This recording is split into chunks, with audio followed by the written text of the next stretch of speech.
Okay, it's going to be ROH Classic review of Redemption.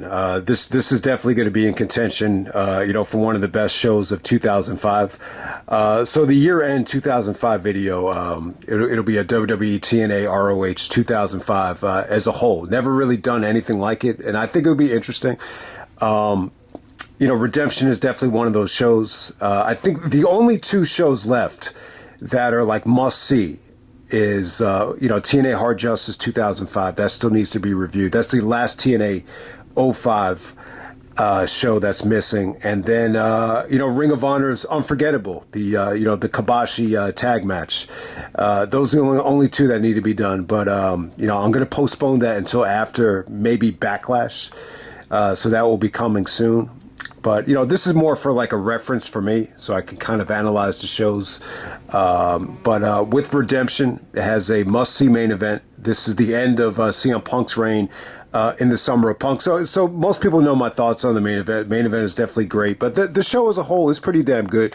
I would definitely say this is it's probably the best show that Dayton's ever done. I think it's a must-see show from Dayton, Ohio, which Punk actually does cut a promo on this show, which I forgot to talk about, during that Summer of Punk video. And, he even explained that he's the one that fought for Ring of Honor to come back to Dayton. And, I've always enjoyed the Dayton market. This show is definitely great. The final showdown was good. This is another good one. This is easily, like, to me, like, this is one of the best weekends in Ring of Honor history. Not just for the wrestling, but for the emotion and for the farewells as well. So we're going to go all the way back to August 12th. This is 2005 from the Dayton Montgomery Fairgrounds. You got about 700 in attendance on commentary. You got Dave Prazak, Jimmy Bauer, who is Gabe Sapolsky, and then we got Lenny Leonard. Okay, so the first match on the DVD here, you actually have Ace Steel going over Delirious, Matt Stryker, and Sterling Keenan. Okay, so I think the last show I reviewed with Corey Graves on it was actually In Your Face. So Sterling Keenan is actually Corey Graves. It's a little bit weird. So you don't actually get to see him come down to the ring. And, he's got a lot of hair. So it was tough to tell that was him. He had a lot of tattoos on. He looked good. I thought he had a good effort here. This is like a 5-minute fun match. Delirious did some fun things. Ace Steel goes over, CM Punk's trainer. It was just very, very short and sweet. Is a simple way to put it. Colt Cabana actually goes over Spanky. Which was fun. There was some interesting dialogue between them. I'm not going to say, you should, jump out of your way to check this thing out. But Cabana goes over. He's going to take on Punk the next night. But still, Spanky is in line for a title shot. And you get this good promo between CM Punk and Spanky. Where Spanky actually asks, CM Punk for a title shot, but Punk actually tells Spanky, he's like, "Why should I give you a title shot? I'm going to Monday Night Raw, and you're going to be going to, you're going to be back on Velocity," which was funny. So, Velocity has had some good moments. We're approaching the 20th anniversary of Regal and Benoit, that Velocity classic. But for the most part, Velocity was like the Sunday Night Heat for SmackDown. And then a lot of the fans started chanting Heat, and then Punk kind of goes into a routine of, telling the Dayton fans that if it wasn't for him, like Ring of Honor would have never, made Dayton a mainstay. And Dayton was always, part of the, the Midwest. And it was good. It consistently became part of, the normal tours, Dayton and Chicago. All right, next we have BJ Whitmer and Jimmy Jacobs taking on Chad Collyer and Nigel McGuiness for the ROH Tag Team titles. Yeah, I'm telling you, man, Nigel, I just wish he was better utilized during this Summer of Punk. I think you easily could have swapped maybe the Lethal match, maybe the Roderick match, and have Punk go up against Nigel. So at this time, Nigel is still a heel, though. So him and Chad Collyer are actually heels. So this is kind of a weird match to me. They were trying to kind of play off of that Steamboat thing, where Steamboat actually handpicked Collyer and Nigel to represent the pure wrestlers, while at the time Foley actually picked B.J. Whitmer and Dan Moff to represent the hardcore wrestlers. So this time they get a title match. BJ's actually with Jimmy at this time. It was okay. It just didn't feel like this just didn't feel like Nigel and Collyer had any sort of cohesion at the time. It just felt like a waste of Nigel. It really did. Whitmer and Jacobs do go over. They're really, at this time, they're really experimenting with a lot of, moves that just consist of BJ just throwing Jimmy around. The finish came off great, though. The top rope contra code, or what do you call that? The Doomsday contra code. I thought that came off great. But other than that, it just felt like a waste of Nigel. All right, next up we have Generation Next, actually taking on the Embassy. This is a 6-man tag. We got Austin Aries and Matt Sydal teaming up with Roderick. So Austin Aries actually gives Matt Sydal a chance to join Generation Next if they get the win. Jack Evans is actually injured. Shelley actually turns heel, buys in, and joins the Embassy. So the Embassy is actually Abyss, Alex Shelley, and Jimmy Rave. Coming out there with Prince Nana. Oh, so they actually explained it on commentary. I forgot about this, but at Escape from New York, where Punk actually took on Roderick, and Austin Aries actually got a rematch against Samoa Joe for the Pure title. Prince Nana actually asked Aries if he wanted to join the Embassy, and Aries politely declined, and that opened the door for Alex Shelley to join, as Shelley actually had a great promo where he said, I didn't sell out, I bought in. So here we go. This is Generation X versus the Embassy, the first match. This was great stuff. This is the show stealer on the undercard. It's a great match. I would actually put this above the Vendetta match. It was just a little bit shorter, but it was more action-packed. Abyss was awesome here. I mean, Abyss,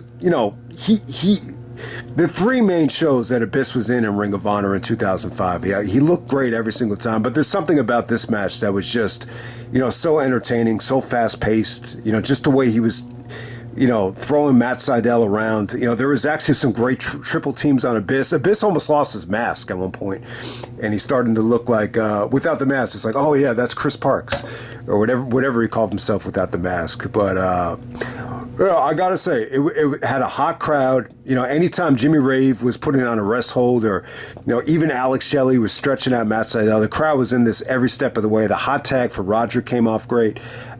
Even Jimmy Rave had some good moments where he tries to do the Rave Clash. Roderick breaks it up with the backbreaker, and Aries hits the 450 for the victory. But the aftermath, Abyss just destroys everybody. He gives Matt Sydal like the most entertaining black hole slam ever,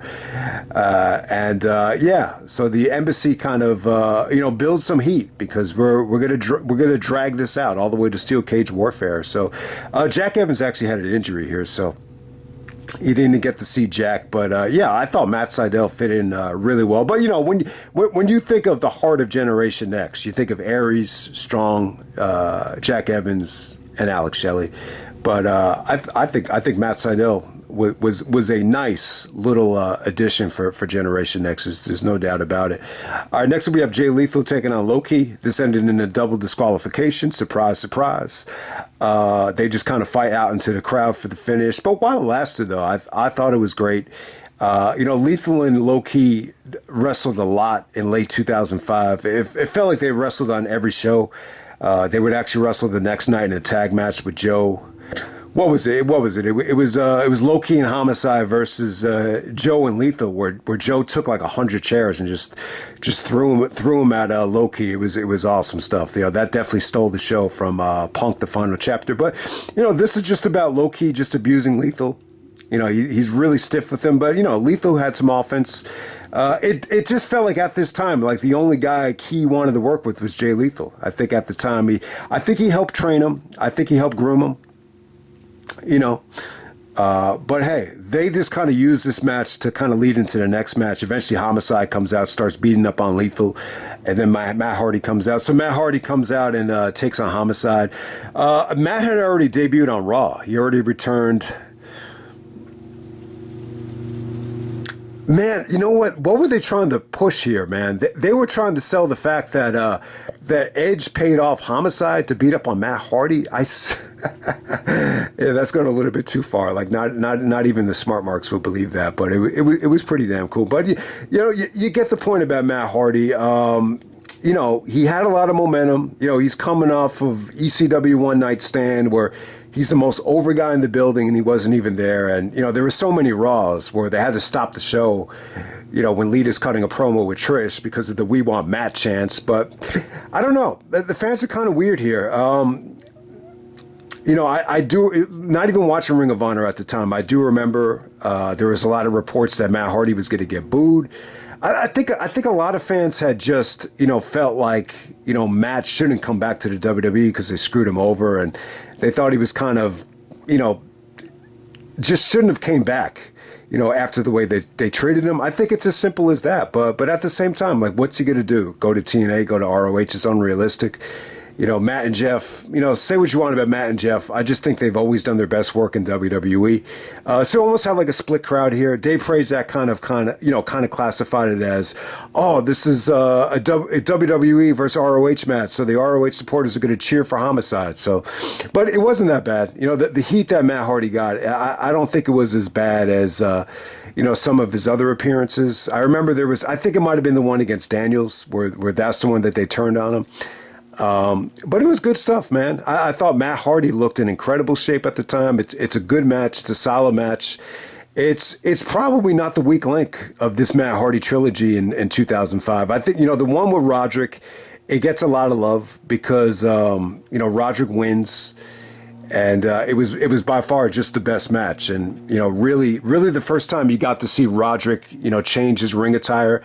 He started to look more like a main eventer. He dropped the blue trunks, went to the the black tights, and the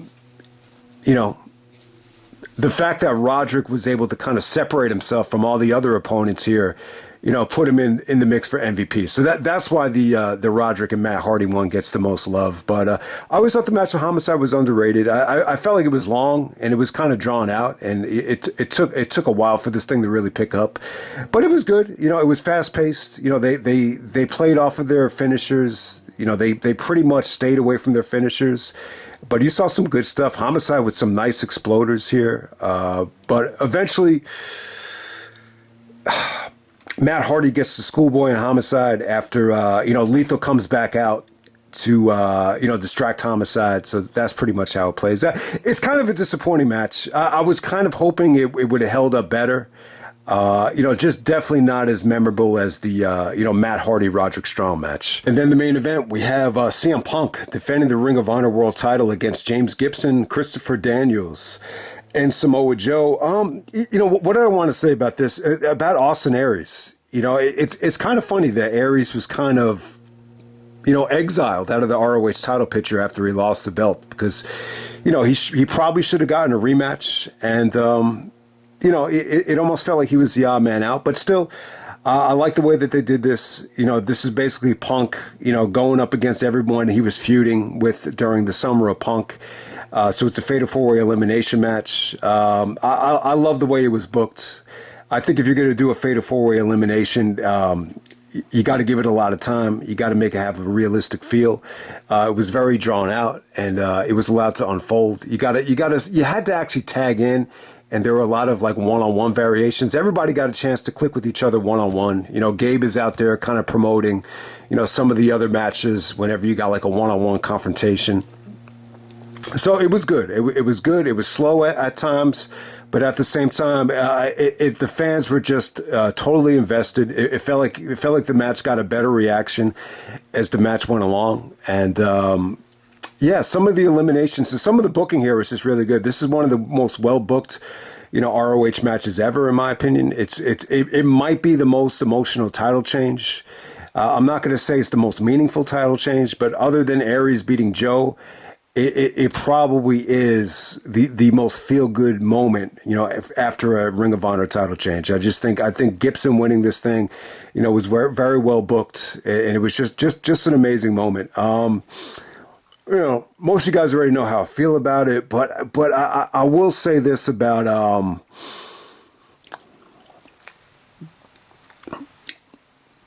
About the actual match though, like it's really weird. I wanted to mention this about Punk. So they actually booked Punk and Cabana at Punk the Final Chapter. I never knew that they booked it in advance. So originally Punk and Cabana was, promoted as for the world title. So I think a lot of people just assumed, Punk was going to retain in this match. So it was quite a swerve, what they did here. There was a sequence here where obviously Gibson had to go to the hospital. Punk actually hit him with the steel chair behind the referee's back.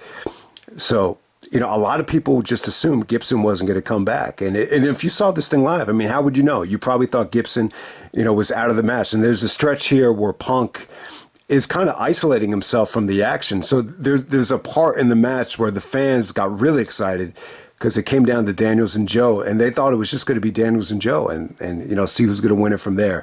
But yeah, I got to say, Daniels was the most over guy in the match. I mean, there was a lot of fallen angel chants. It was almost like a god came out there. It was cool to see Punk and Joe go at it because they never really had a one-on-one match during the summer of Punk. And yeah, I mean, in a lot of ways, this is really the last time they got to go at it until you get to, some of the collision days, which, looking back on it, was a little bit forgettable. But hey, you never got to see Joe wrestle Punk one-on-one without the basketball shorts, and you finally got to see it here, which is pretty cool. But yeah, I thought the booking was cool. How Daniels got eliminated. Punk actually, took his foot off the rope for the STF, and Daniels was forced to just, pass out to the STF. I thought that was cool. And then, Daniels trying to get his revenge, accidentally insecures Joe. So that kind of, jump starts the Daniels and Joe feud in ROH and in TNA, I guess you could say. And, Punk is able to small package Joe, to finally pin Joe. It's ironic that he finally pins Joe when he has one foot out the door, which is really, really ironic. But yeah, when Gibson comes out, the ending between Gibson and Punk, it's great stuff. It's very bloody. It's very emotional. Punk definitely played a great heel here. It has an incredible ending. And yeah, I mean, ironically, Punk is putting over like a WWE guy on the way out. Let's face it, Gibson was, in the WWE when, just a couple months earlier. And Punk is actually putting over James Gibson and what felt like the most, well-deserved and one of the more emotional title reigns. The celebration with the whole roster coming out and even the embrace between Punk and Gibson where the fans actually start chanting, "Thank you, Punk." It's definitely a great moment. To me, this made CM Punk look great. He even talked about that, I think everybody really felt like Gibson deserved it. Even at this time, I think Gibson was going back to WWE, but still, I think they just felt like the right thing to do was, Gibson's got to end this, run in Ring of Honor. It was so good that he's got to end this thing as, Ring of Honor champion. And ultimately, he was the bridge, to Bryan Danielson. So Punk actually loses to Gibson, but Gibson loses to Danielson. So the Gibson title reign is very important. That is right in between Punk and Bryan. I think that makes it very historic. But yeah, I think why a lot of people got behind Gibson here, it's a little bit of a behind the scenes thing, but I think, like from a financial standpoint, it was a little bit of a rough situation, compared to most guys because, with Gibson, being fired from WWE, he's probably got a family, a mortgage. He's probably bringing in, a couple $100,000 a year. I'm not sure what the number was. I'm sure maybe 200 to 300 at the most. Maybe that's even a little bit high, but still, like it's still a lot of money to the point where you could have a mortgage, you could have a house, you could have expenses, have family. And then all of a sudden when the money's not coming in, it's like, oh, fuck. It's like, what do you do? Like, how can I get back? So there was probably a little bit more support because of Gibson, because, a lot of guys at the time were, single. They didn't have a lot of expenses, didn't have a lot of kids. So I think with Gibson's situation, it was a hard, everybody could kind of sympathize with it because it's such a hard, look into reality, with the expenses. But hey, James Gibson was able to get back. But still, I think his run in Ring of Honor, was incredible. Even though, he's not main eventing WrestleMania or anything like that, there's definitely it has like an Eye of the Tiger type of feel. There's just so much passion attached to it. And, sometimes it's just the way it works out. You do your best work, in front of, smaller crowds or, more passionate crowds. And a lot of it had to do with wrestling freedom. He was able to wrestle, the way he wanted to here without a lot of the silly gimmicks with Nydia and Tori Wilson, all the shenanigans we had to sit through with, Jamie Noble. But he's a hell of a talent, though, and I think everybody was extremely happy for him. But the story to me is Punk. What Punk did for the Ring of Honor title here, just in a couple of weeks, he definitely elevated it. He definitely made it feel like that much more important. And this Gibson title win is just proof of that. It's the crowd was just so emotional, like the standing ovation, the aftermath. It was just pure euphoria. So if you haven't seen it yet, definitely check it out. The Redemption show as a whole, I'm a little bit underwhelmed by it. I do think it's a solid show. I think from the Generation Next match on, it's definitely a good watch. But hey, the four-way is incredible, and it was just a perfect way to end Punk's reign here, and they made the right decision too. Punk could have easily dropped it to Cabana on Punk the Final Chapter, but that did not happen, and I think it was the right call.